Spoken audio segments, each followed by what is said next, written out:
Hello, everyone. Welcome back to Sit and See. I'm Dr. Jerry Jones. My research specialties are ancient systems of meditation, the cognitive science of meditation, Buddhist philosophy, and the philosophy of science. And as you can hopefully tell, we have been upgraded yet again. More toys coming today to make things even more interesting. So, once again, thanks to the generous donations of the community, hopefully you can see that the quality of the image is much better than it has been in the past. You can now see every pore on my face, which is quite unfortunate, but there it is. What are you going to do? Uh, Also, the new lapel mics came in, and these are, once again, much higher quality than the previous one. This is now a professional studio quality lapel mic, so hopefully the sound is coming through nice and crystal clear. I may just switch over to using this thing full time if the sort of feedback and stuff I get on it is not terrible. Huge, bigly. We've got a huge, bigly camera now. And let me see if I can angle this a little differently. There we are. So here we are in the studio.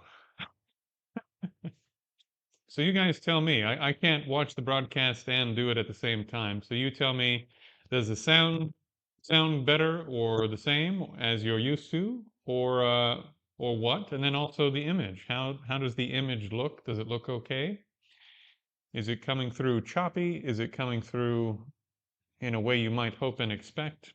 Let me know. Right.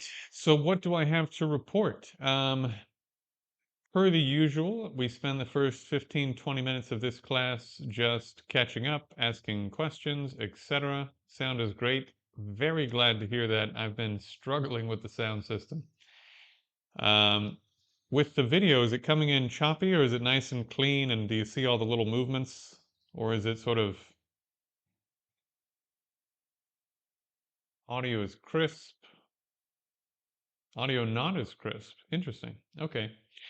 Well, since we're doing standing and walking practice today, I need to have a lapel mic. This is certainly more crisp than my previous lapel mic. I know that much for sure. Um, in any case, so exciting news, my friends. If you're stumbling on this later or you happen to be here right now, bitrate is smooth. Fantastic. Glad to hear it because we are streaming now pretty close to 4K. So as I said, you should be able to tell me if I have any blackheads on my nose. Um, so I've been speaking with Neil basically almost nonstop for the last 48 hours, and I'm working on editing the first episode of the podcast and putting overlays and information and all sorts of stuff on it to make it more interesting. And it'll be back up soon. Now, here's the exciting news. I thought, and for those of you who were there, you'll already be aware, I thought it was going to take, you know, 2 months, 3 months, 6 months, a year, 2 years to get going on the Lohan program with him. And I think before the end of next month, we're going to have it ready to go. So that's very exciting. That's very exciting. We're actually working on the bones of the whole idea right now, and it will be up for those who are interested in something like Buddhist yoga, Buddhist qigong, this kind of idea. We're going to have something like this up very soon, led by Neil, so that all of the additional components that the geniuses of several thousand years of working with your body, mind, and energy, even though I don't like that term, have baked into this system called Lohan, will be available. So, of course, Neil, he's a career martial artist, so he will require payment for this. He's, he does it a little differently than me. But nonetheless, fantastic, fantastic system for those of you who have been looking for that thing that is sort of the Buddhist version of yoga or what have you to add to your practice. There will now be an option for this.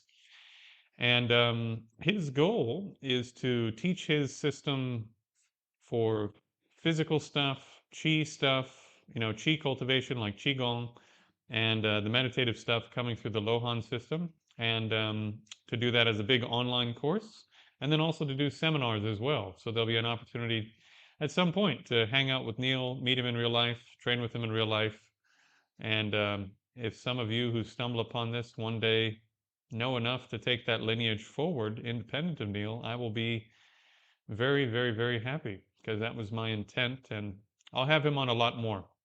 I'm going to have him on a lot more as time goes forward. So stay tuned. That will be attached to the podcast once it's ready, and I'll have him on probably a second time for another podcast when that's ready to launch as well. All right. So back to our practice. Um, for those of you who might be new or who have been here before, the way that this session works, we're going to do some practice, of course. But in the beginning, while we're waiting for people to join, I like to answer questions about your personal practice. So if you have questions about what's happening in your practice or the practices of mine that you're doing, just let me know, and we can take them one by one.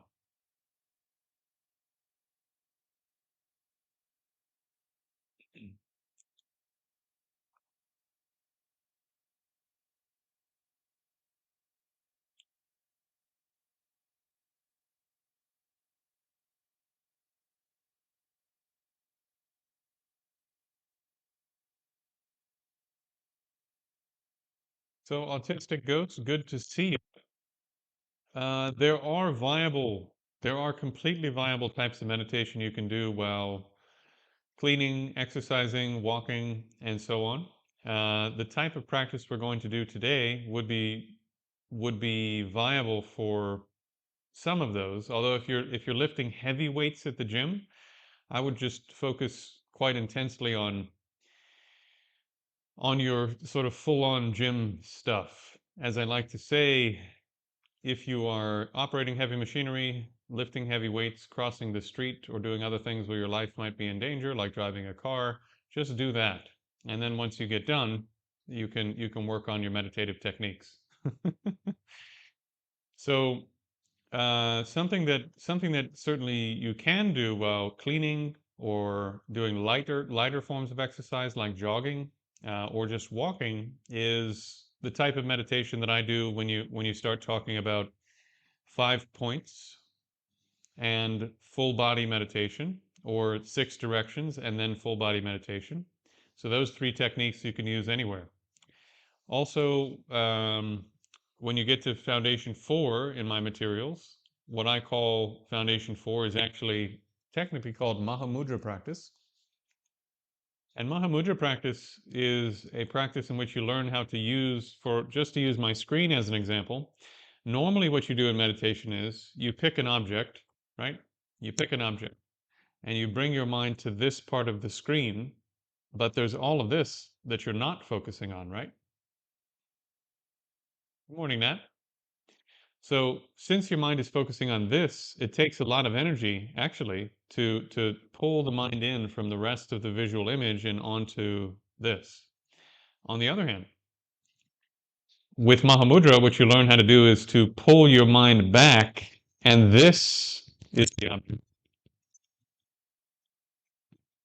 right? The whole screen. And since the whole screen is the object, it doesn't matter what's happening on the screen. If you place your attention on the screen instead of the stuff on the screen, you'll see that your mind can remain completely still. It doesn't matter what I'm doing on the screen. Your mind is holding the screen as the object. Likewise, if you learn how to open the entire visual field, for example, or the entire auditory field, or the entire tactile field, which I call full body meditation, um, you can rest on those. Oh, I forgot my camera's AI. It's smart. It's following me around. Ho, ho, ho, ho. Um, you can do meditation doing whatever you're doing. You can be generating some state of concentration doing whatever you're doing. And at some point, the meditation starts doing you instead of you doing the meditation. It just becomes how you are. It becomes how you do things when you do things.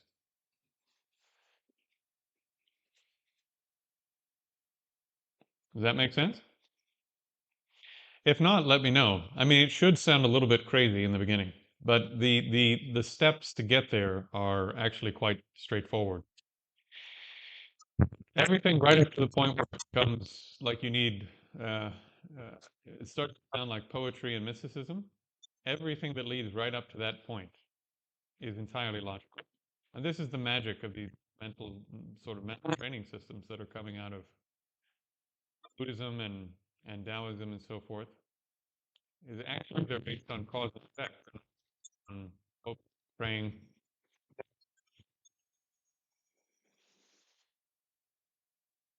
No, no, no. So Nat, thanks to the generosity of the contributors like yourself, I was able to get a 4K HD AI face tracking camera that is smart and does things like not putting a huge glow around the light source back here. And it'll sort of follow me around the room while I'm doing things. Something happening with the audio. Hmm. Is it getting chunky, choppy? What's going on with the audio?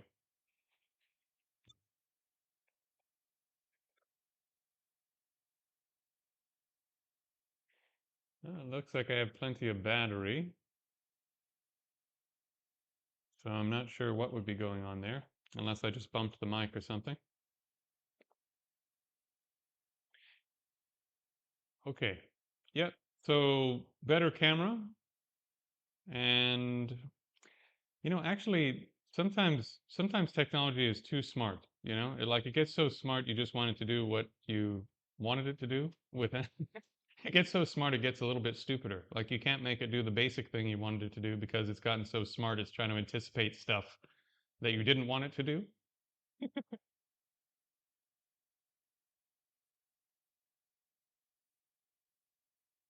Oh, interesting. Okay. Yeah, that's probably the sound canceling feature.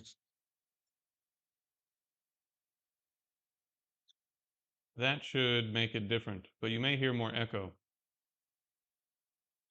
So I turned out, again, I've got to, every time I change the technology, I have to adjust what I'm doing. But if the echo is not too bad in the room, then I'll just leave it like this. You guys let me know.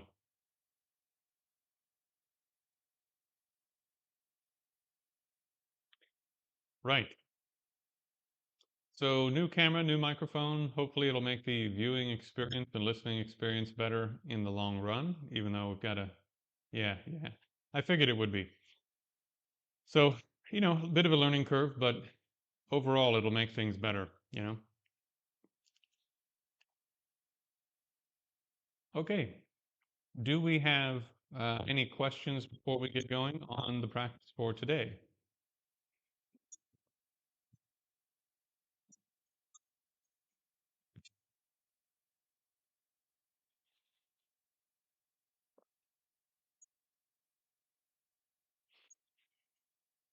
Okay. I don't see any questions coming in, so we will get to it. We're actually going to go straight into standing today so that I can have a little more time to talk through your practice of standing. So if you're going to do your practice seated, just hang out, 5, 6 minutes. Hey, Dylan, just hang out 5, 6 minutes while I talk through the standing portion, and then everything that I talk about doing standing, you can just do internally, you can do it the same while seated. But I hope for those of you who are physically able that you'll join me in standing because there's huge benefits to this, including training your mind to actually take your seated capabilities off the cushion and into normal activities. So come to a standing position. Yeah, see, this is what I didn't want it to do. It's become a little bit too intelligent. I was actually just hoping it would stay where I put it. Well, I'll have to adjust this later, but okay. So in terms of standing practice, the first element is your feet, which is part of why I wish it wouldn't do the face tracking, but I'll sort that out later. So in terms of your feet are going to be like this. They'll be facing forward, and you're going to put most of your weight sort of here behind the ball of your foot. And you could also, if that becomes a little bit too strenuous, you could put it at the front of the heel, not on the heel, but at the front of the heel. So the back of the ball of the foot or the front of the heel in that zone without, if this is your natural arch, right? You don't want to crush down your arch like this. That's bad for your knees and your feet. So keep your natural arch, but the weight is going to be here or somewhere around here. Okay? Both of your feet are going to be forward. Think about the inside of your feet being aligned like this. And you want your feet to be somewhere between hip distance, which is going to be here, and shoulder distance, which is going to be here. So you don't want them way out here, even though it seems kind of like you would.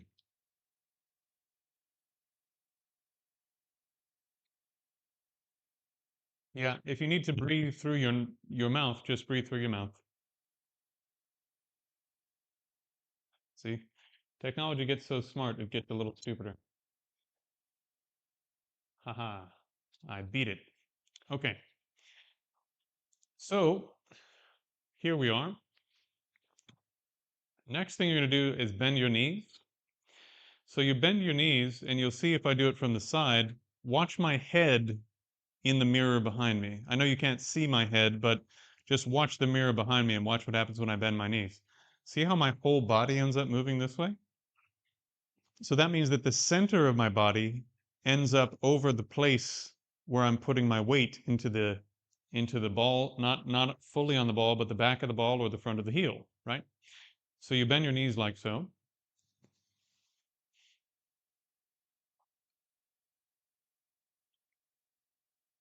And then to get the spine in the right position, just imagine, since some of you have been doing these kinds of practice with me for a while, imagine there's a really heavy weight attached to your perineum and that it's pulling down with great force between your legs. And you'll notice that probably you're standing a bit like this. You're probably leaning back a bit. This is what people do. And if you imagine there's a weight pulling down from there, it wants to bring you like this, which is actually upright. So once you're actually upright, which will feel like you're leaning forward in the beginning, then the next thing to do is imagine that there's a balloon tied to the back third of your skull. And that balloon is just lifting a tiny bit the back of the skull. Or you can think about just lowering your chin a touch. Don't pull your head backwards. That'll cause neck problems. But just lower the chin slightly, which opens the joint at the top of the neck. Okay? For the shoulders, there's a little hack I like to use. I'll come forward so you can see. So a chiropractor gave me this hack, which is really nice. So make 2 thumbs up, turn it down towards the ground, and twist until you can feel that twist all the way up your arm. And then take those thumbs up that you've now twisted and point them behind you. And then once you've pointed them behind you, just sort of wiggle your shoulders a little bit until they fall down into the sockets where they're supposed to be.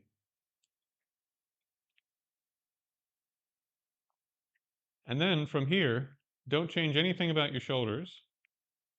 Just let your arms come down and touch your thighs. And with your hands, don't make them limp noodles like this. Have a little bit of life in them so they are barely, and when I say barely, I really do mean just barely stretched open.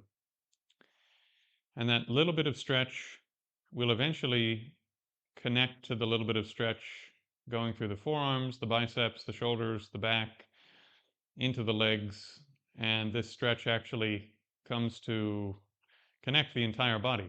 And so then you end up with this feeling of bounciness and stretchiness in the body.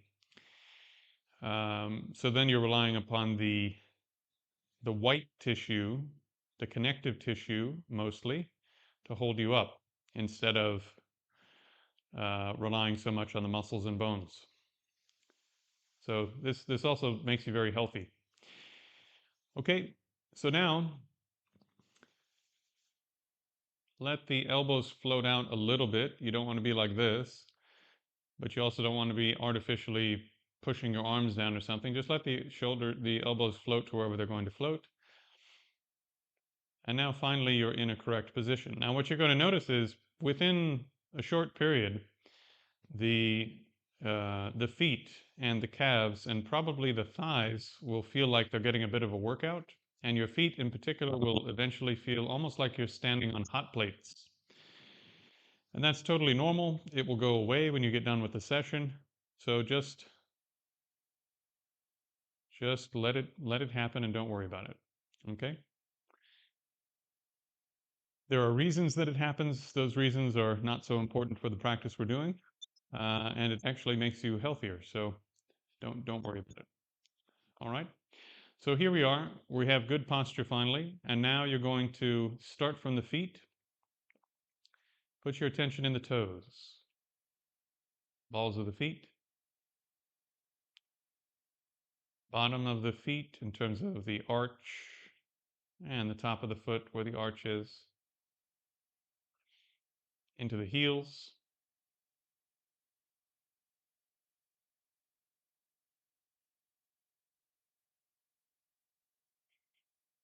ankles,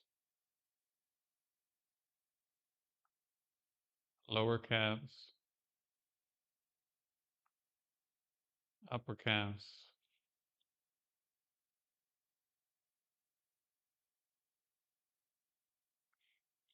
knees,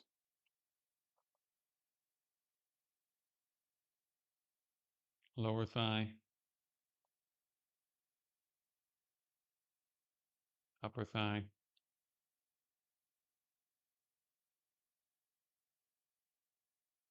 and we'll do the hips individually. So inside the left hip,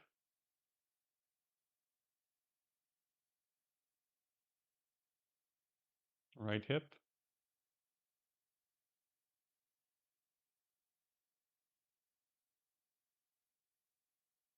the front of the pelvis,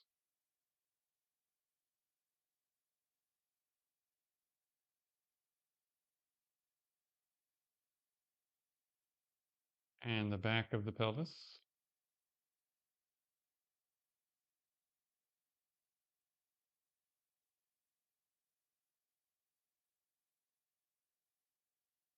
Find the sacrum, follow the sacrum down to the tailbone,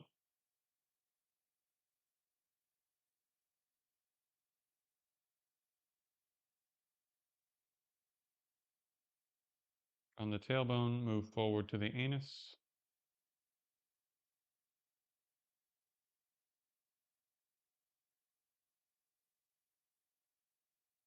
perineum,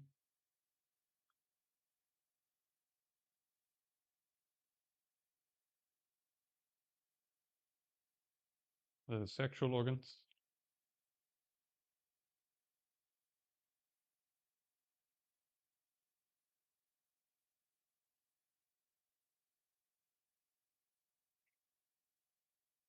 come to rest at the tip of the sexual organs,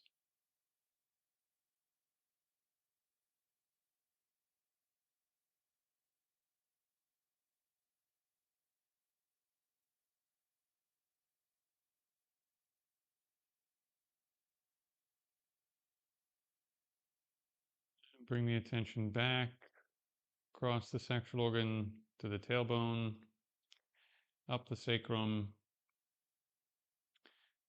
until you reach the top of the hips, and the next 5 or 6 inches of your spine there, that's the waist in the back. So put your attention on the waist in the back.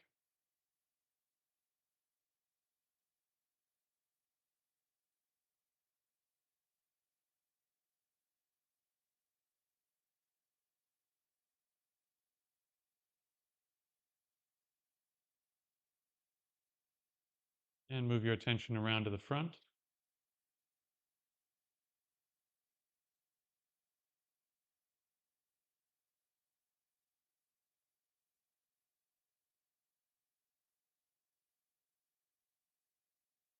Move the attention up.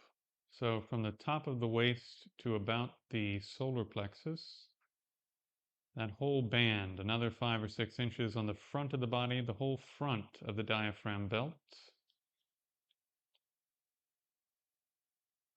the the whole back of the diaphragm belt.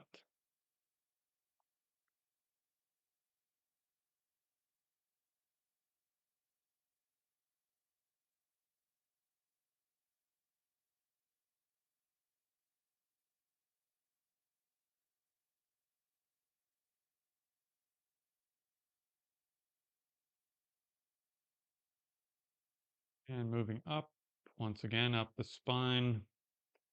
This is maybe about 8 inches, 10 inches to the base of the neck, the large bone connecting the neck and the spine, the rest of the spine. So that 10 inches around the back, not including your scapula, which I count as part of your shoulders. If you can, try to get underneath the scapula and be aware of the actual cavity of the chest in the back.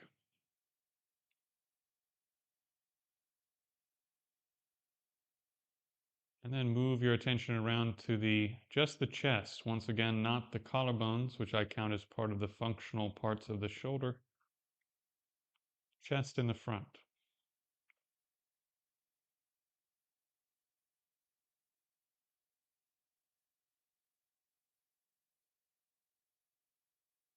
Top of your left shoulder.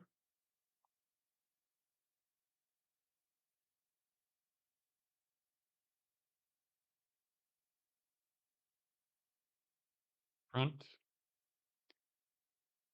Left side. Back.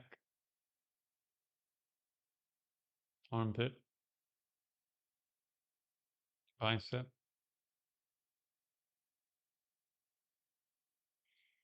Elbow. Forearm. Wrist. Palm and the back of your hand. Thumb. Pointer. Middle.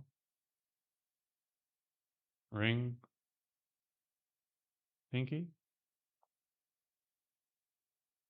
On the pinky, slide back up the arm over to the top of the right shoulder.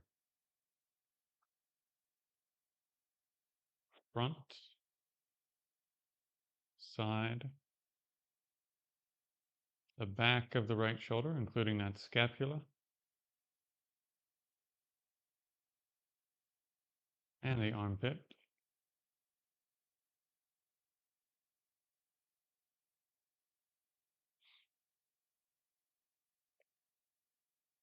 Bicep. Into the elbow.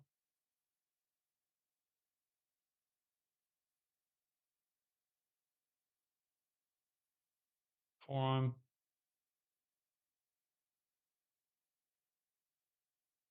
Wrist.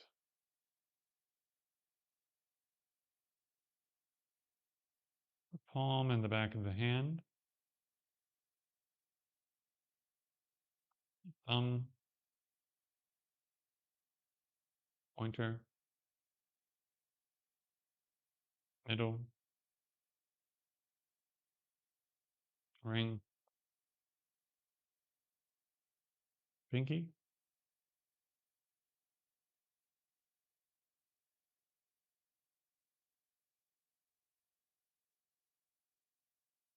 Now come to the lower third of your neck, which is a large cone of tissue that connects the neck to the top of your trunk. So there are connections that run underneath the collarbones, if you can feel them. There are connections that run to the tops of the shoulders and the tops of the scapula, the upper part of the back. So that whole cone of tissue, try to get your mind into it as best you can.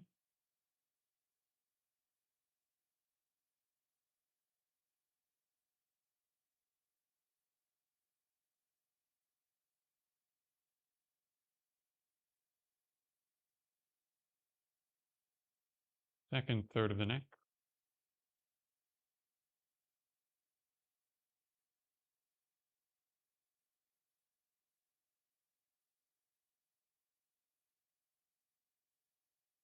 And the upper third of the neck.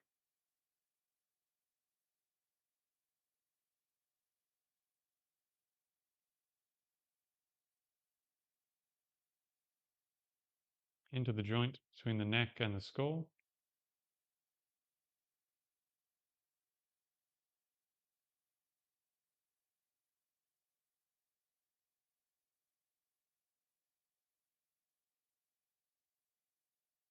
Back of your scalp, left side, right side,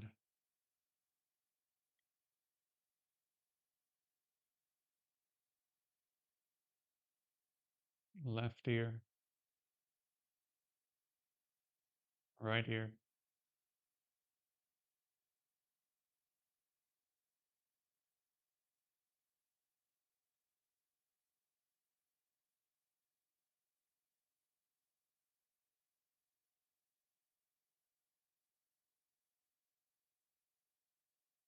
forehead.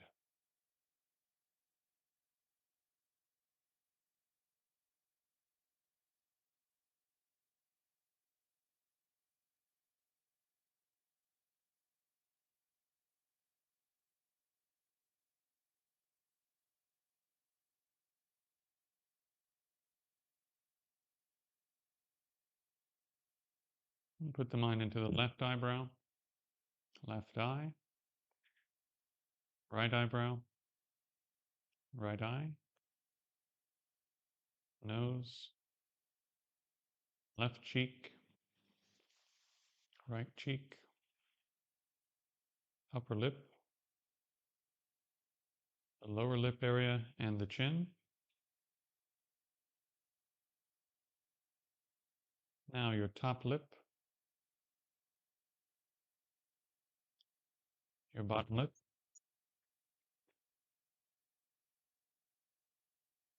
the skin inside your mouth,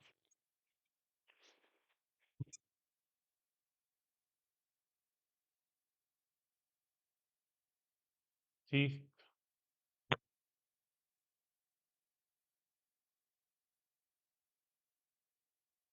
roof of your mouth,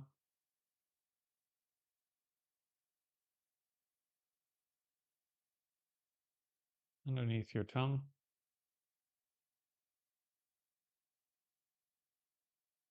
and your tongue.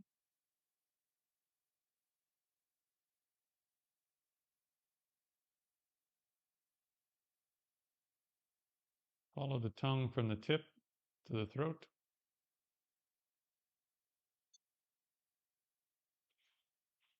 And from the throat, move to the top of the head. Become aware of the top of the scalp.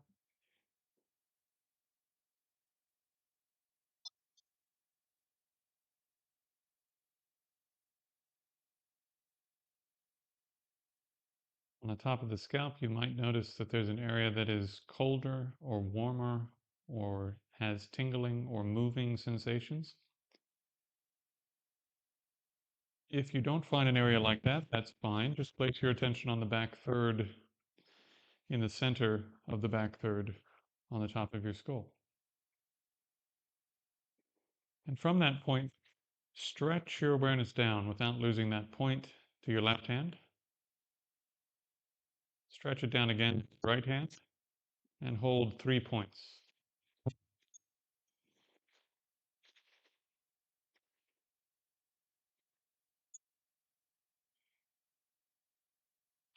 Without losing the 3 points, stretch down from the top of the head to the right foot and the left foot. Hold 5 points.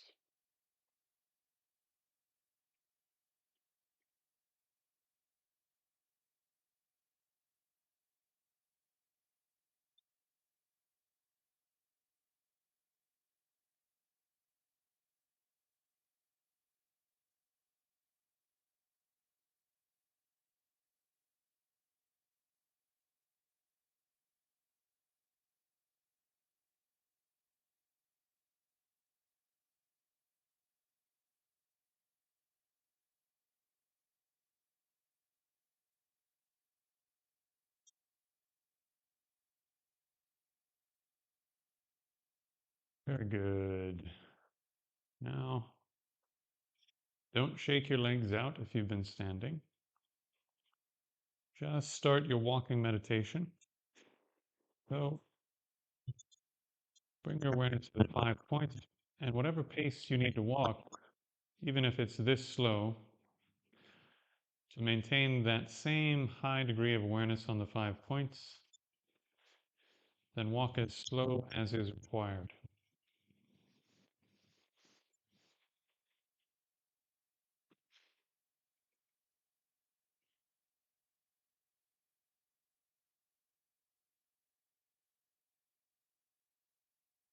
I've been doing this for a couple of weeks, so I'm going to move a little faster, but only go as fast as you can go. And if you lose the 5 points, then stop, reestablish them, and then carry on.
Okay.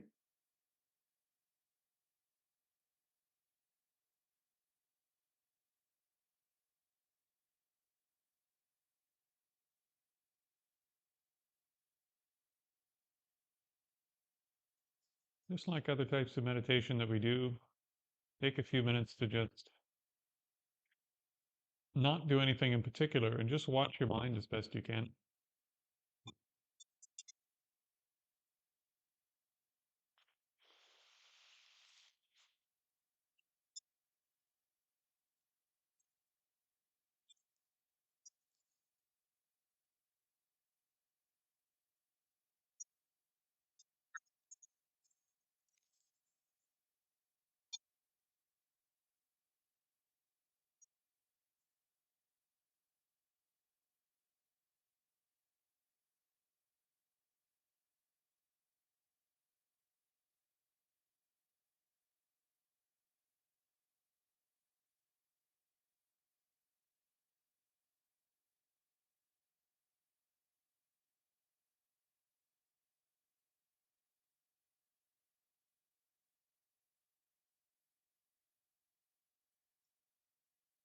Questions?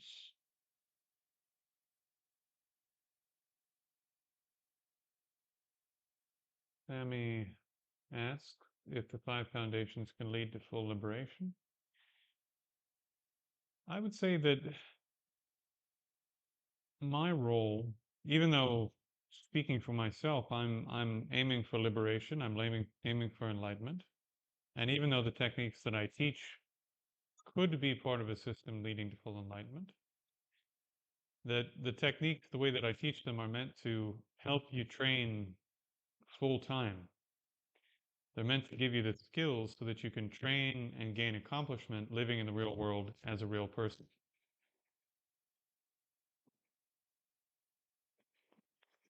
And so, if you were part of a lineage where you were getting all of the rest of the pieces, then the techniques that I'm providing here will help you gain accomplishment in that lineage. That's my aim. So, in your lineage, there should be the rest of the information you need to go down the path. The piece that I'm hopefully providing is, as I sometimes say, the lineage is like a beautiful bowl of olive oil and vinegar, the rarest, most expensive, beautiful olive oil and vinegar. And what I teach is like a piece of bread to dunk in there to eat it with, right?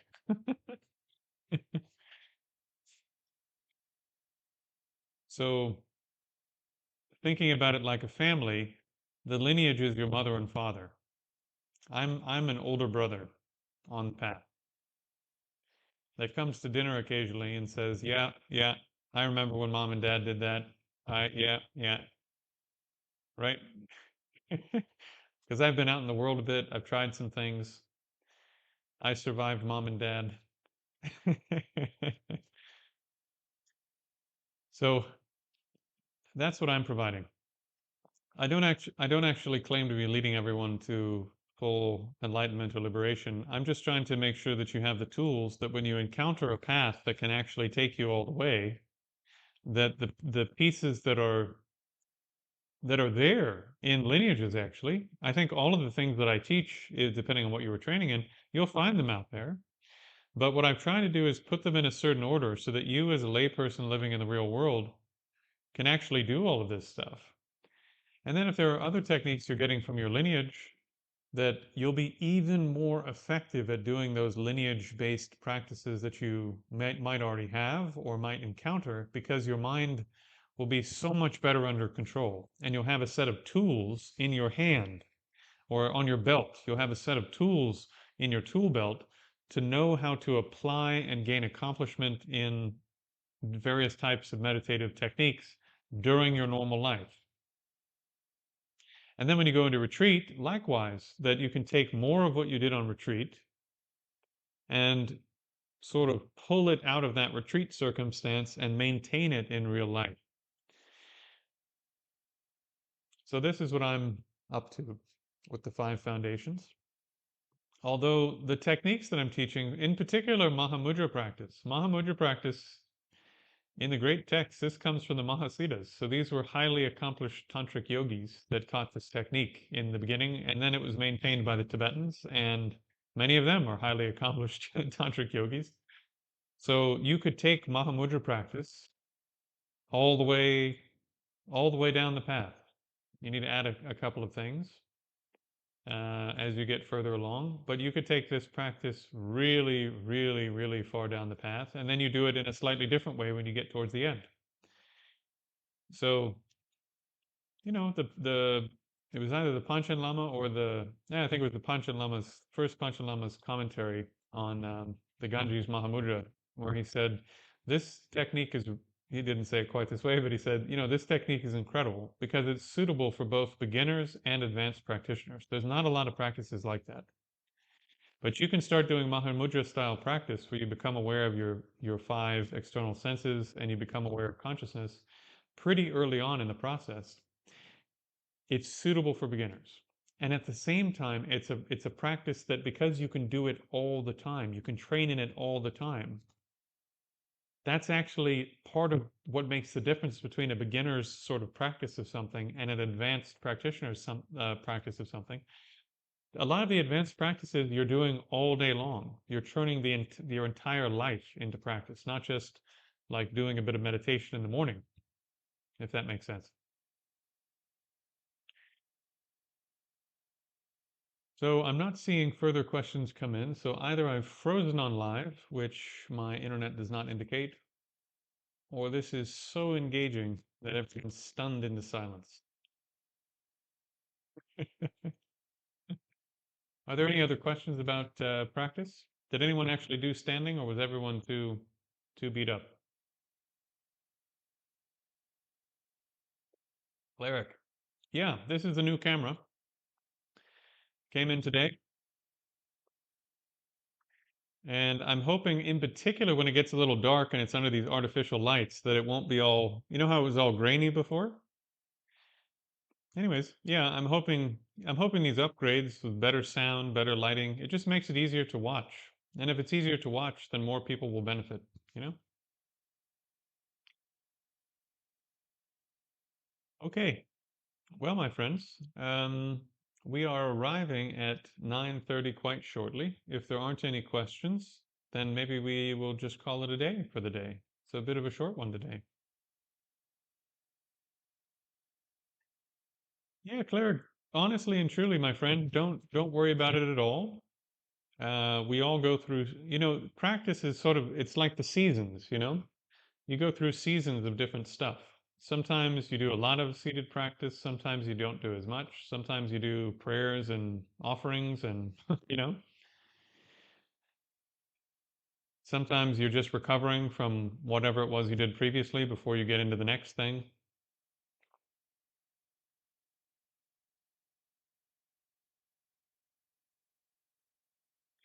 Okay, yeah, yeah. So foundation 5 is what I call rumination meditation. It comes through a bit of a sort of formalization, let's say, of the Tibetan way of dividing up the whole process of study and practice. So they divide it up into 3 steps. First, you study, then you think about it, you contemplate, and then you meditate on it. And this is the process of basically, actually, in general, becoming really good, really competent at something. I'm glad you enjoyed. Yeah. It's also nice to have, sorry, just to divert for a second. It's nice to have a few different practices that you know to be able to adjust what you're doing to whatever you're capable of that day, or, so that if you're like, man, I just can't bring myself to do another seated session today, well, then do standing, you know? You're just building up a tool set to be able to work with yourself in the most skillful way that you can. All right. So foundation 5. Anytime you're trying to learn anything, roughly speaking,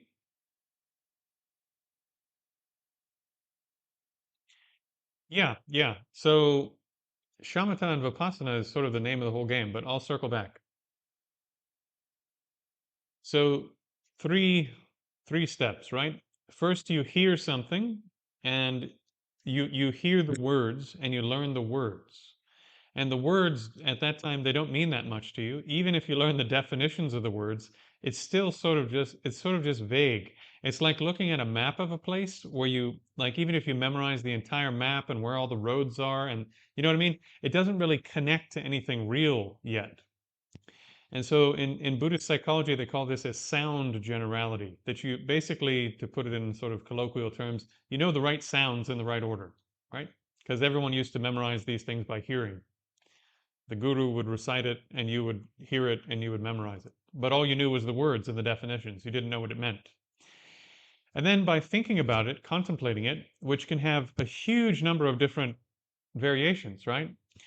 And these days, reading books on it, attending classes on it, watching videos on it, discussing the ideas with other students, grabbing information from various places and sort of pulling it in to try doing practice related to the issue until you actually have some meaning, right? Where real meanings are connecting to the words and the terms and the definitions and the whole system of definitions and terms and sentences and paragraphs and so on and so forth, right?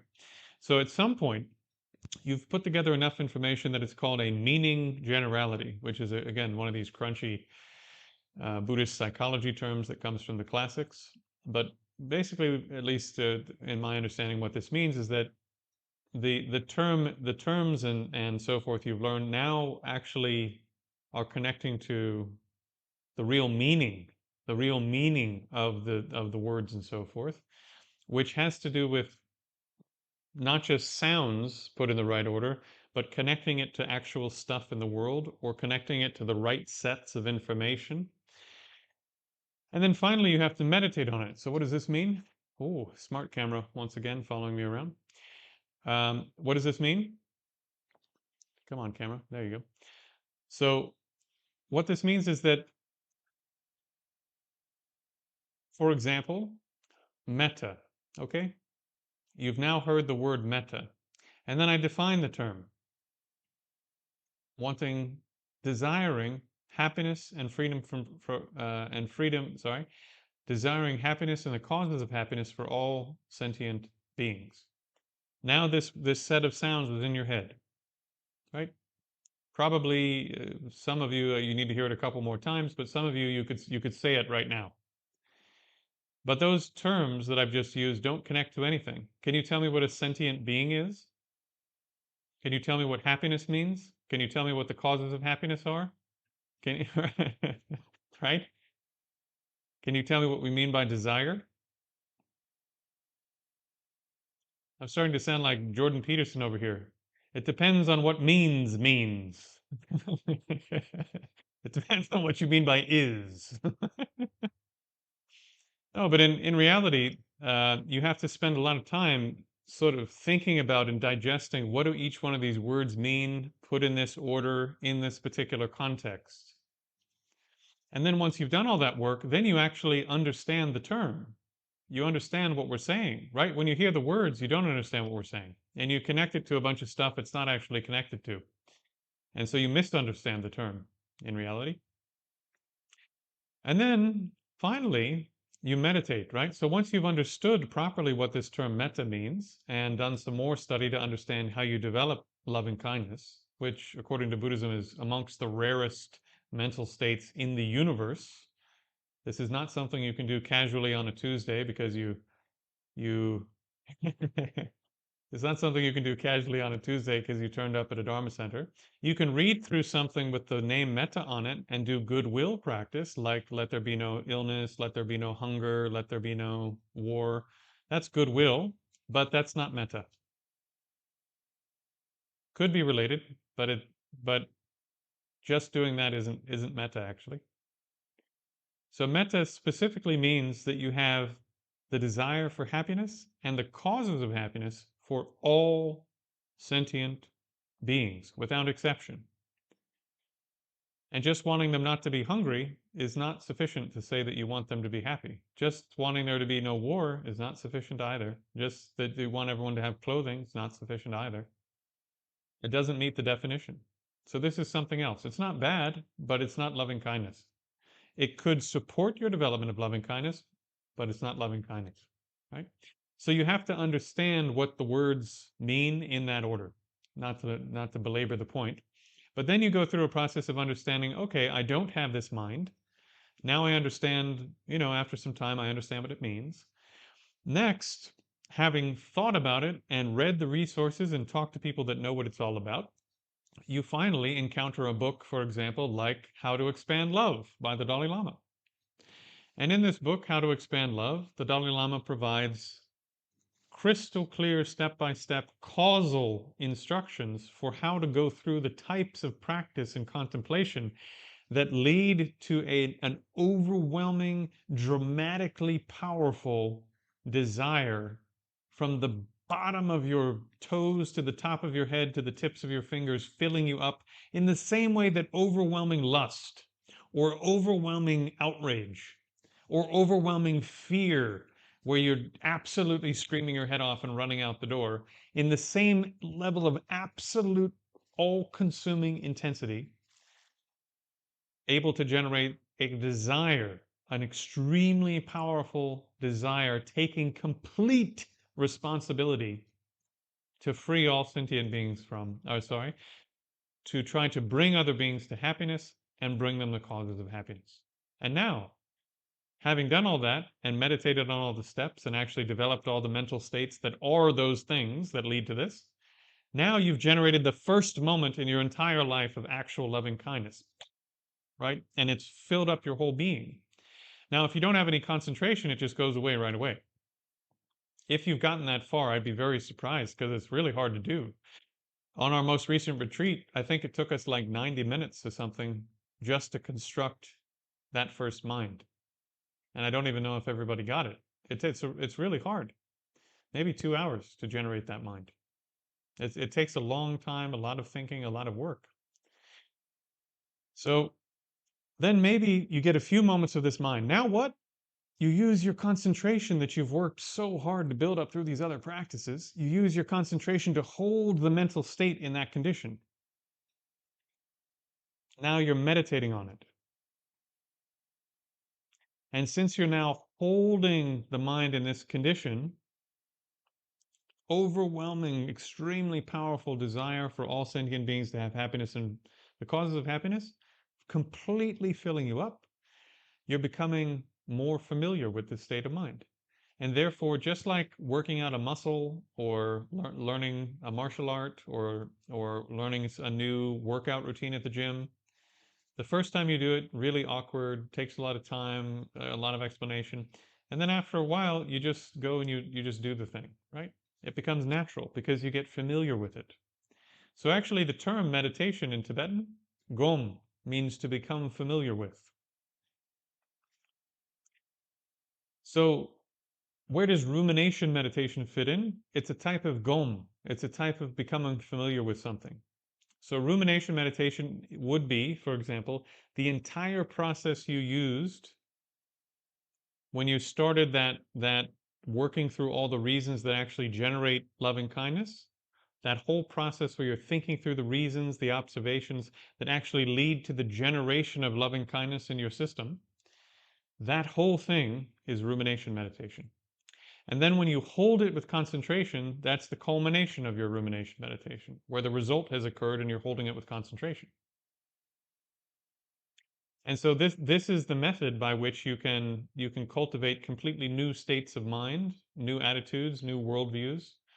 And this is also how you can start working on things like impermanence, selflessness, emptiness.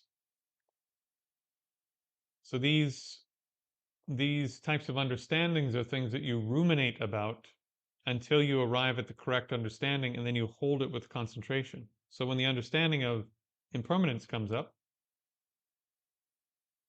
you grab it with your concentration and hold it in mind.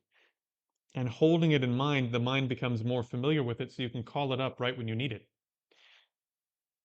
So just very quick, right?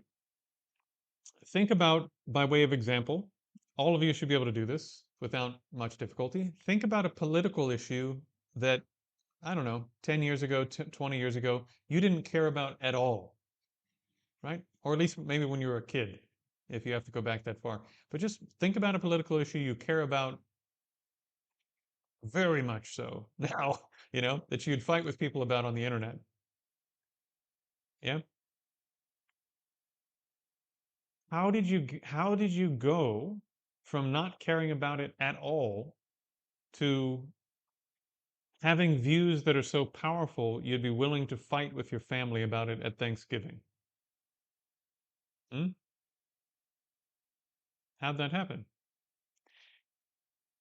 First, you heard the words. Then you understood what the words meant. Then you collected reasons, observations, evidence, and you thought about all of that over and over and over from a bunch of different perspectives. And then finally, an emotion came up and you went, this pisses me off. I'm outraged. And then when somebody else, and then you do that over and over and over and over and over again. And then you go to Thanksgiving dinner and somebody has a different view. And as soon as they have the wrong opinion, bang, the outrage comes up without like no effort, right? The outrage is ready. It's just there under the surface, ready to come up. Bang. So you went from having no feelings about this issue to having instant outrage or instant fear or instant feelings of superiority and ridicule of the other side. Oh, we're so much better than those stupid whatevers, the dumb liberals, the dumb conservatives, whatever it is, right? That feeling is now perfectly trained. And at some time it wasn't there because kids don't have it. So you did this by accident, by thinking it through and developing a new worldview, a new attitude, a new motivation, until it was so automatic. Bang, it just comes right away. In exactly the same way, not even a similar way, but exactly the same way, if you learn to ruminate on things that lead to virtue, then as soon as you think the word humility, bang, humility comes. Or as soon as you're in a situation where you're in front of your teacher and you've trained over and over and over and over again to have humility, bang, the humility comes up. Or maybe you're a type of person that doesn't have very good willpower. And so you do the types of contemplations that lead to willpower, marinate in the willpower, and then bang, the willpower starts to come. Bang, when you need it. So rumination meditation is about using a combination of concentration, which you need to be able to work through the reasons and the observations without getting lost, and generating a new understanding, a new worldview, new motivation, new intent. And then once that comes up, holding it with concentration so you marinate in it, you soak in it. And you keep soaking in it and soaking in it and soaking in it until it comes up, starts coming up by itself. When you're not doing anything, you're not trying to do anything, it just comes up. And if you've ever wondered what this word realization means, it has become real. Your humility has become real when it just comes up when it's appropriate. Now it's real because that's just how you do things. That's just how you are, right? So rumination meditation is to answer the other question in the chat, shamatha and vipassana. The concentration skills you need to do good rumination meditation are on the shamatha side. And the analytic skills you need to do good rumination are on the Vipassana side. And being able to rest your mind on the conclusion of the analysis or on the result of that analytical process and hold the result is a union of shamatha and vipassana. Now, whether or not it's actually shamatha and actually vipassana depends upon whether or not, in the end, whether or not you have shamatha. But according to Lama Tsongkhapa, I believe it's the Lamrim Chenmo, he says, if you train the mind like this, then by the time you get to full-on Vipassana and full-on Shamatha, you will have gained the skill of being able to do both and bringing them together. So basically, I'm following Lama Tsongkhapa's advice and establishing the skill of being able to unify analysis and concentration early in the process. And there are other benefits to doing it that way as well that we don't need to get into, but in an important sense, I don't teach them because we can't do them. You can only do shamatha if you have shamatha, and you can only do vipassana if you have vipassana. I'm sorry, if you have shamatha. You need shamatha to do both. And so I'm teaching the skills that lead to those capabilities once you have shamatha, once you have single pointed concentration, calm abiding. Okay, what else is in the chat?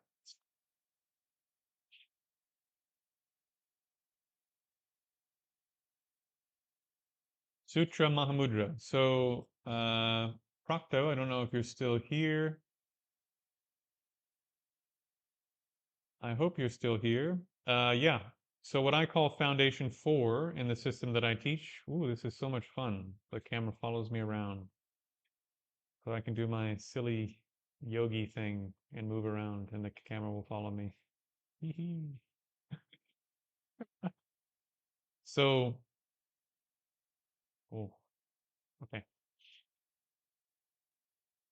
What I call Foundation 4 in the system that I teach is Gelug Mahamudra. Yeah. So I teach Mahamudra practices and mainly I focus on the external senses. Mainly I focus on the external senses. Doing the consciousness bit is really, really hard. But if you can get to the consciousness bit, a lot of people need retreat before they can really get to the consciousness bit. But if you can get there, then there's some other interesting things you can do. Because you can start analyzing consciousness, which most of us, if you've been meditating for a while, you more so you'll think of consciousness as being you than the body being you. So it's quite helpful to be able to access consciousness, and then you can analyze consciousness using rumination meditation. Okay.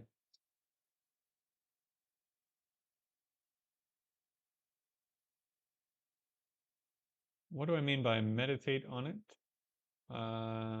You mean meditate on the result of the. Okay, so for example, if you generated, let's say, humility, so you go through a contemplation process, observations, blah, blah, blah, blah, blah. Like, for example, one of the classical observations and reasons is think about something, think about the best thing that you can do, right? Whatever it is, just think of it right now. Isn't it true that there are people who are better than you at that thing?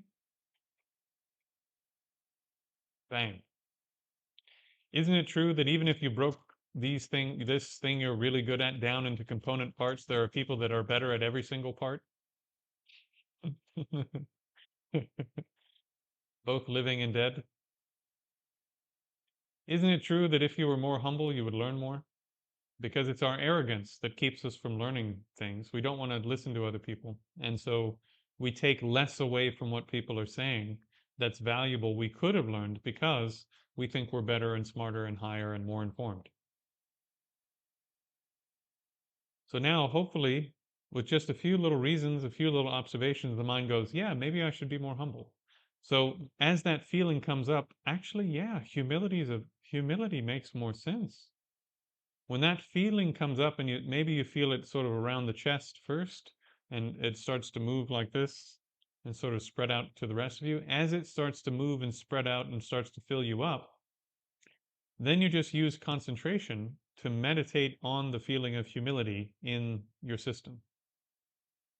And because it's an emotion, it has a bell curve like this, where it's a bit like a wave. You can feel it coming in and it crests and it sort of crashes and fills your whole system.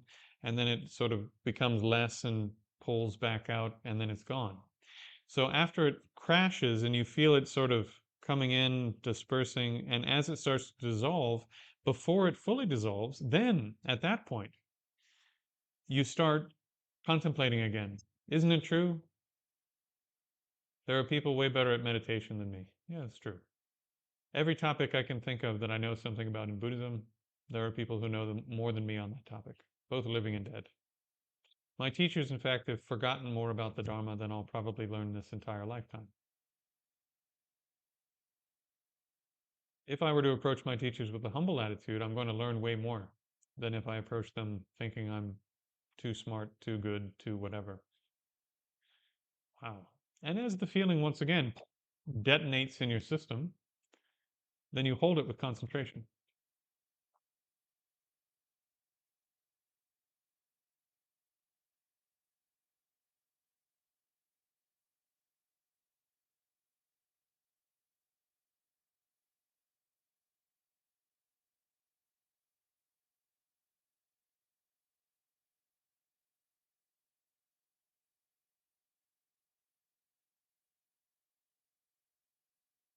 And then as it starts to pull back again, you start working on the reasons again.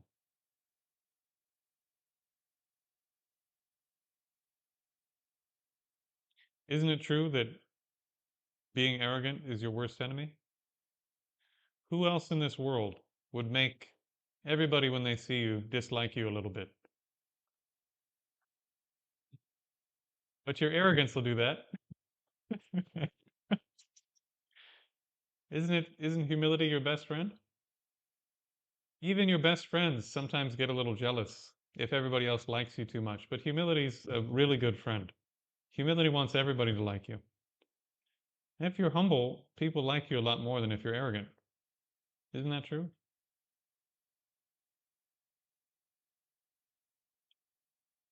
You have the potential to learn everything that's meaningful in the world if you just don't get in the way by being arrogant. If you don't get stuck in your own nonsense, everything becomes possible. Because there'll be no resistance in you when it comes time to learn things that are important from people who actually know. Wow. The feeling detonates again in the system, and you hold it with concentration.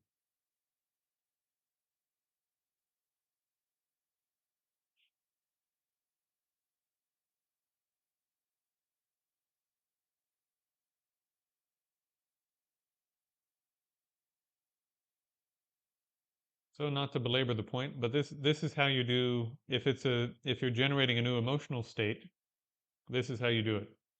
So you think about the reasons, you make observations that actually move your heart until a new emotion comes up, a new reaction comes up that that isn't the one you would normally have. When that comes up and it becomes really strong, you want it to be as powerful as you can get it, then you hold it with concentration. And you'll see that naturally it sort of fills you up and then it starts to draw back in and get smaller and sort of start to disappear. Before it completely goes away, come back out of the concentration and think through more reasons until it gets all stirred up again. And then hold it again. And then it sinks and reduces and pulls in, and then think about reasons again. And that's how a session of rumination meditation might go. And you can do that while reading a book if you have a book that has the particular antidote you're working on. You know, if it has a particular set of reasons that lead to that result in terms of emotion. Or so that's one approach. Another approach is for selflessness and impermanence. So, for example, impermanence in Buddhism doesn't mean that something, or rather, let's go with permanent. Permanent in Buddhism doesn't mean that something lasts forever. What it means is that it can remain unchanged for even a single moment, which takes a bit of time to think through. But for example, is this the same cup as the one I pulled up just a moment ago before I started talking? Your instinct is, before you think about it too much, is to go, yeah, that's the same cup. I'm not stupid, right? It's the same cup. You didn't do a magic trick. It's the same cup. But I don't know if you guys knew this, but we're on a planet right now, moving through space. There's no particle in this object that's in the same location it was when I started talking. We have moved hundreds of feet. Not only that, inside this cup, the particles are moving at incredible speeds. Some of them are popping in and out of existence like up to half a light year away or more. And there are particles from the rest of the universe that are popping in and out of existence in this location inside the object, moving things around. I mean, it's a total frenetic mess. So, according to Buddhist thought about this issue, even within the span of the smallest measurable period of, well, not measurable, but the smallest possible period of time, if there is such a thing, even within that period of time, change is occurring in the parts that make up the object, the smallest parts. So there's no time period in which you can say, well, it was like this and it stayed completely the same during that duration, and then it became something else in the next moment. In other words, impermanence means there's no stasis, there's no moment of stasis. However, we think this object is the same as this one. And we think this object in time one is the same as this object in time two.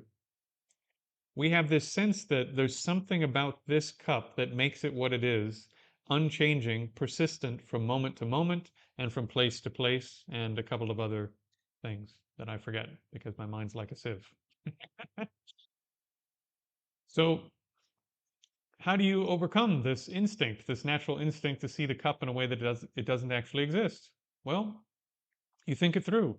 You have to use inference because it's not something you can see.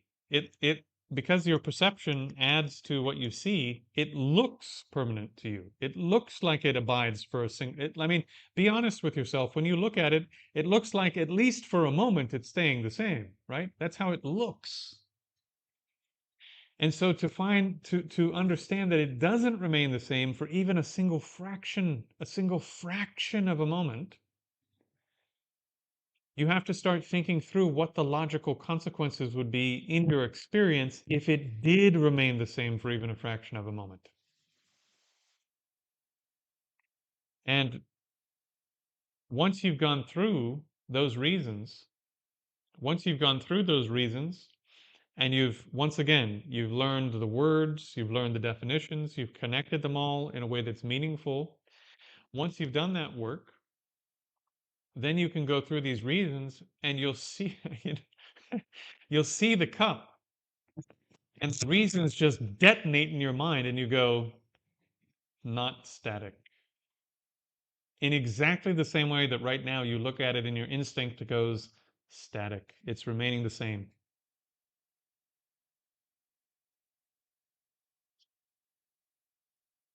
And once you have collected all of these reasons and you've generated the correct understanding and you've held your mind in the correct understanding in seated practice of meditation, then just like humility, then that understanding starts coming up by itself when it's appropriate. So you can see how you go from having a wrong understanding of how something exists to having a correct understanding and making that understanding natural so that that's how you relate with things from day to day. And this has a big influence on what you do with emptiness practices, selflessness practices, anything to do with viewpoint, right? Worldview and ultimate truth.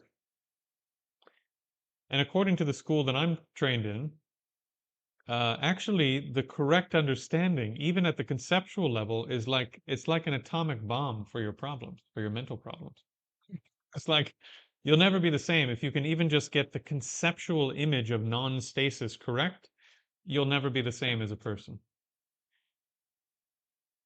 So it's that even that is not a minor accomplishment. And then if you can generate that understanding and hold it with concentration and meditate on it and hold it for periods of time so that you're extending the amount of time that you're marinating your mind in that understanding, then that just becomes more and more of more natural to you in terms of how you relate with the objects that are appearing in your experience. And eventually, once you have shamatha, once you have full concentration, then you would take that conceptual image and you use that image, according to Dharmakirti at least, you use that conceptual image as an antidote that starts to break using perfect concentration on that image, where absolutely everything else in the universe disappears except for your understanding that things are not static if they come from other things, right? All compounded things are impermanent. The only thing that's appearing in your awareness is a formless understanding of an absence of state, which appears like empty space almost, except the type of thing that you've negated in that understanding and isolated with concentration is not just nothingness, it's in particular, it's the absence of stasis of conditioned things. Meditating on that does huge amounts of damage to the type of cognitive error that you have where you see things as permanent. And eventually you do this enough that they say you wear out the need for the conceptual image and you break through and you see in actuality, in reality, they call it a yogic direct perceiver. You break through and you see, oh, it is non-static. And this is something you then cognize directly after having broken down the wrong perception, wrong view for a long time, a long time. Going not with impermanence, but with selflessness going, I think it's like all the way up to the path of preparation or something on the bodhisattva path. So you go a long way with just the correct conceptual image of emptiness, for example. You're going a fair distance down the path of a bodhisattva with just the conceptual image, just the correct idea of emptiness. What's happening is your ability to know or cognize or be aware of that fact becomes more and more profound because the type of mind you're using to know it becomes more and more profound. And then eventually you wear out the need for the conceptual image and you see emptiness directly, you see selflessness directly, you see impermanence directly. But that builds directly on from rumination meditation and concentration, right? So once again, here, oops, sorry, hopefully didn't that make, I hope that didn't make a big noise. What I'm trying to do is provide you with these skills that no matter what lineage you go into and no matter what approach they're taking, it will have these elements in some form or another that you can then understand and use to the maximum, right? Okay, back to questions. What is happiness? Happiness, according to Buddhism, is basically nirvana. I mean, everything else is the suffering of change. Every other pleasure and comfort you have, if you were to engage in it long enough, becomes boredom and then discomfort and then pain. And in quite a few cases, it becomes death. Like if you just kept eating ice cream, you'd get bored with it. Then it would be uncomfortable. Then it would be painful. And then your stomach would burst and you would die. So there's no pleasure that you can engage in that continuously remains more and more and more pleasurable. The only sort of exception to this is concentration, which is quite satisfying, but it doesn't last forever is the problem. Even if you take rebirth in a realm where you have that is sort of characterized by concentration, let's say, like the form realm or the formless realms in Buddhism, the way that you take rebirth there is by training in concentration during this lifetime. It doesn't come out of nowhere. It's not like a god says, okay, you gave to charity, you're in, you know? You have to have that type of mental state, and your rebirth is determined by the fact that you have those mental states available to you. In any case, they're quite nice. There's a lot of suffering of change, let's say, that isn't obvious in those conditions because the type of pleasure you experience from concentration can last for eons. But eventually you fall out of it. And so the suffering of those states is revealed by the fact that you can't stay in them forever. In any case, so happiness is nirvana. And the causes of happiness are, well, there's another type of happiness called Buddhahood as well. So happiness is nirvana and Buddhahood. And then you could say temporary happiness is sort of meeting the temporal needs of people so that there's less obvious suffering. That sort of thing. No hunger, no war. Right? Okay. Procopton. Procopton life. Should I stick to one version of shamatha, like resting the mind on the natural state instead of mindfulness of the breath? It's hard to make progress, like I'm on stage 2 or 3 of shamatha. Yeah. Okay. So this is one of those areas I'm very passionate about because I spent a lot of time doing stuff that didn't work. And unfortunately, it didn't work because I was following the advice that was written for someone who's going to go into retreat and spend 6 months or a year doing nothing but their particular type of practice, trying to attain shamatha, for example. So it's not actually written, that advice is not written for a person who's living in the real world, trying to do their practices and gain these accomplishments in the real world. So, for example, one of the classical pieces of advice is don't change the object. That's actually, humbly, uh, you know, with that's actually terrible advice, I think, for a person living in the real world.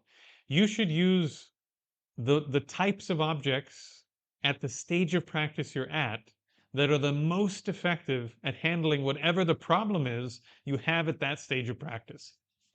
So you should be changing objects. Like, you should definitely be changing objects. So, for example, Foundation 1 is meant to address stages 1 and 2, if you were totally new. Foundations 2 and 3 are meant to address uh, the technique that's taught in those, body scanning meditation, is address stages 3 and 4 of training in shamatha, because it makes your mind incredibly calm incredibly quickly. And then Foundation 4, Mahamudra practice, along with some of the things I do on Foundations 2 and 3, are meant to address the problems you have by the time you get to stage 5 of shamatha practice, stage 4 and 5, where the mind starts to become dull. It sinks. You become dumber, according to the text. So you need a different technique. You don't need one more technique that makes your mind super calm. If your mind's already calm, you're going to have the problem that it sinks inside and gets distracted by the calmness and loses its discernment, and eventually it'll fall asleep. But even if it doesn't fall asleep, it starts losing lucidity with regards to the thing that it's looking at. It stops being vibrantly aware of what it's doing, and it pulls back and is sort of noodling with the object and not really highly, sometimes I say it's sort of like when your bandwidth gets cut on your internet and it's the image becomes all pixelated. So like this, part of your mental bandwidth turns inward towards the stuff, or towards the calmness, gets distracted inwardly, and the image, because you've pulled back some of the bandwidth, becomes this pixelated mess. So you need to gain skill in pulling the mind out of its sense of calmness and back into the exercise so that it's vibrantly aware again of what's happening. And Mahamudra is wonderful for this because the whole thing is about drawing your attention out of the mind and into the 5 external senses, right? So I've given you techniques in a certain order that address the problems you're going to have in the training, while at the same time teaching you how to take the training off the cushion and into real life right from the beginning. And therefore, right from the beginning, you can start taking your practice off the cushion and doing more and more practice in real life. Because the benefit that cave-dwelling yogis have over us, and to a degree monks and nuns living in monasteries have over us, one of them is there's less distraction. And therefore, they can turn more of what they're doing into the actual training. You need to be able to do that too if you want to make real progress. Yeah? So you need to be able to do your practice standing. You need to be able to do your practice walking. You need to be able to do your practice when you're at work and mainly you're focused on the visual field or the auditory field. So you have to be able to turn each one of these things that you're doing into actual practice, not half-ass sort of, oh, I'm mindful of washing the dishes. No, you're not. You're not. And how do you know you're not? Because if I give you a certain techniques, like within 10 minutes, you're going to realize you have no control over your mind. You can't be mindful washing the dishes if you have no control over your mind and what your mind is doing. In any case, Mahamudra style practice, very beneficial technique for transforming everyday activities into practice. Very beneficial. And then rumination, right? As we were just discussing earlier in this particular stream, which is now running over time a little bit, but rumination meditation is most of your life is going to be spent in the surface of your mind, with your mind doing whatever it happens to be doing at the time. And so if your mind is full of bullshit, most of your life is going to be lived motivated by bullshit. On the other hand, if you do rumination meditation and you can generate, and humility becomes natural, loving kindness becomes natural, uh, uh, reduction of attachment becomes natural, the understanding of impermanence becomes natural, the understanding, all of these steps and stages of the Lam Rim from my fellow Gelug practitioner, preciousness of a human rebirth, impermanence, the three types of suffering, the contemplation on the various realms, all of the contemplations of the path become just how you are through rumination training. And therefore, when you're not paying attention and you're not doing anything in particular with your mind, which will be a lot of your life, your mind's natural inclination is to generate virtuous stuff instead of generating nonsense. You see it? So now, when you're paying attention, you're doing Mahamudra. When you're not paying attention, rumination from the past has reshaped the stuff that's on the surface so that there's more virtue on the surface, more humility, more non-attachment, more rejoicing, and this sort of thing. See what I mean? And now your training is not something you do 30 minutes on the cushion in the morning. It's your entire life. As one of my teachers said, you're becoming an artist of life.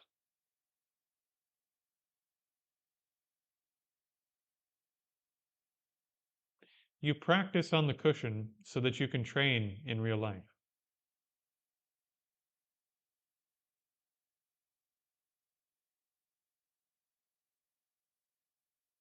Yep. Okay, my friends, I think,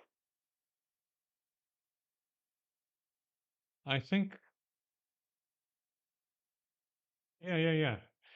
When you do if you go through the stuff that I have on that practice, reach out to me personally. We can talk more about it.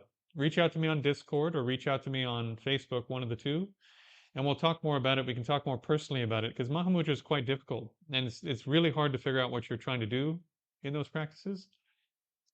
And they're incredibly profound. If you can actually get them going, they're incredibly profound. So happy to help.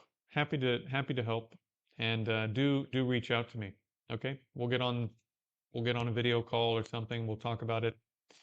And yeah, happy to talk with you on a regular basis if that's what's needed. You know. All right, my friends. Per the usual, happy to see you. Hope to see you again soon. Try not to die before I do. Cheers.